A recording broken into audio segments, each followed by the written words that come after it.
베트남 다낭은 정말 많은 한국인 분들이 가는 여행지인데요. 그래서 돌아다니다 보면 한국인 분들 정말 쉽게 만날 수가 있습니다.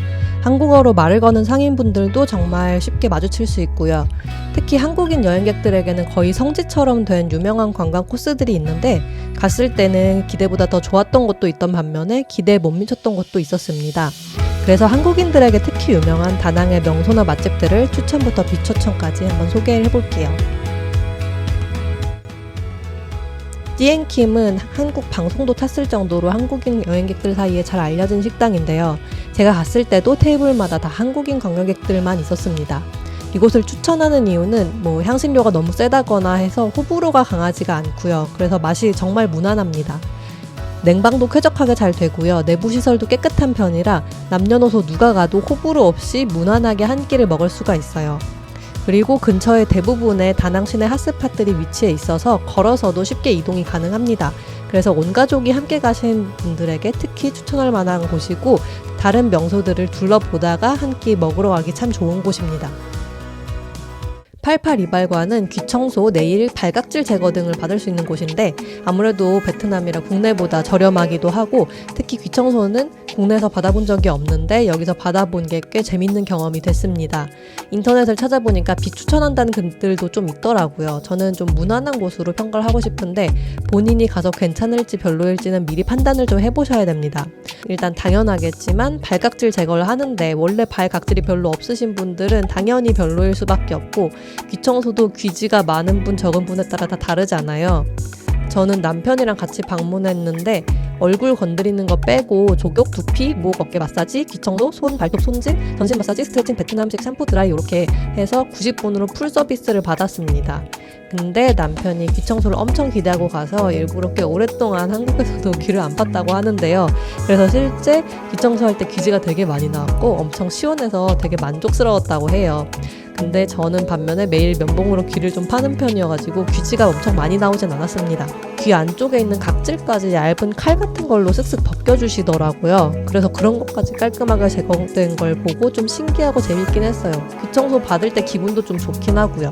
근데 반면에 어떤 후기를 보면은 귀지도 별로 없고 해가지고 불만족스러웠던 분도 있고 또 귀청소 후에 오히려 귀가 아팠다 이런 분도 계셔가지고 귀가 원래 좀 안 좋으시거나 좀 예민하신 분들이면 굳이 안 가는 게 나을 것 같고요.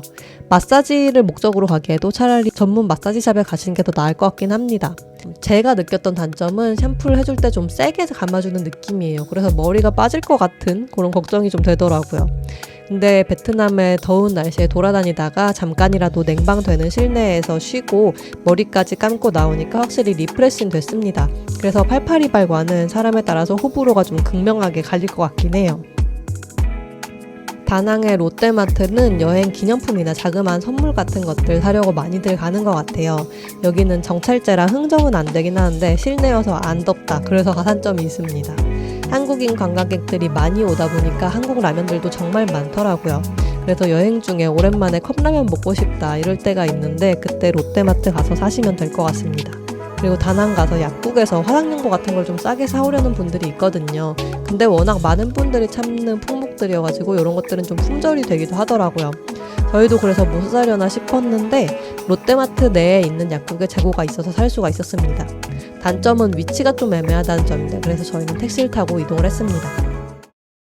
한시장은 유명 브랜드의 의류나 신발 같은 짝퉁 제품을 저렴하게 파는 곳으로 유명하고요. 옷이나 신발 말고도 라탄 소재 소품들이나 먹을거리들 이렇게 같이 팔고 있어요. 여기는 진짜 손님이 거의 한 95%는 한국인이지 않나 싶을 정도로 곳곳에서 한국어가 들려왔습니다. 제가 간 날은 손님이 정말 많아서 거의 떠밀려서 돌아다니는 정도였고요. 근데 내부에 냉방을 안 하다 보니까 정말 엄청나게 덥고 습해서 더위에 약하신 분들은 체력 소모를 매우 심하게 하실 것 같습니다.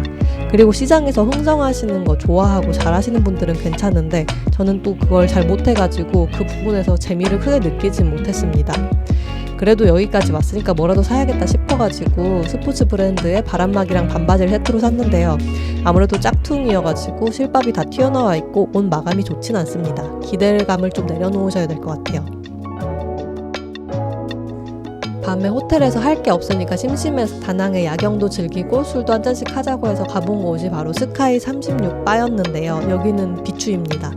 저는 그냥 라운지바 같은 분위기 아닐까 하고 막연히 생각하고 갔었어요. 근데 술을 마시면서 앞에서 쇼를 관람할 수 있더라고요.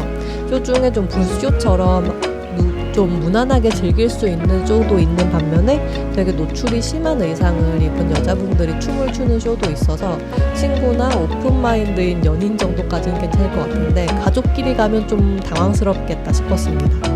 야경은 나쁘지 않긴 했는데요. 공기가 안 좋아서인지 야경마저 좀 깨끗하게 보이진 않아서 아쉬웠어요. 그리고 다음날 다른 바도 갔었는데 오히려 거기서는 불쇼만 했는데 쇼가 재밌어서 다들 정말 재밌게 관람을 하고 막 호응도 해주고 했거든요. 그래서 모든 바들이 다 좀 선정적인 쇼를 하는 것 같진 않고 케바케인 것 같아서 바나 클럽 가시려면 잘 찾아보고 가보셔야 될 것 같습니다.